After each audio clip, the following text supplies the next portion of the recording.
Anybody who would like to take pictures in these two chairs is welcome to while I speak, if we can do it quietly so everybody has a chance. This is primary flight control. This is the control tower for the airport that's out in front of you. The planes that launch from here, on the right is the front of the ship, the bow, and that plane sitting down there you see on the right with the MK on the tail is one that would be ready to be catapulted off the ship into the air. When the plane's going for a landing, they come in down along the left side of the ship and do a U-turn down here at the end and come back in where that aerial tanker is, the number 612 at the very end. That's the stern of the ship, and that's where they land. This whole thing is managed by a commander in the Navy who's called the Air Boss. He sits in the boss chair, and he runs the air department of the ship. He's assisted by the mini air boss. Both of them are commanders in the Navy. They spend 1 year as the mini air boss, then 1 year as the air boss.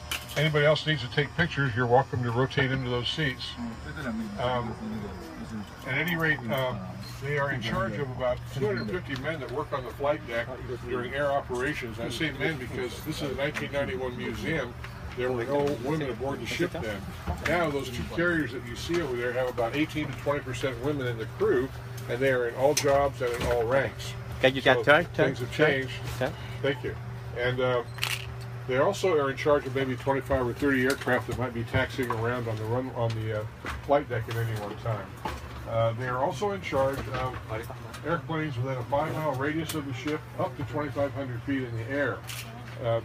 These two men are naval aviators. They are either pilots, aviators, or they are NFOs, Navy flight officers.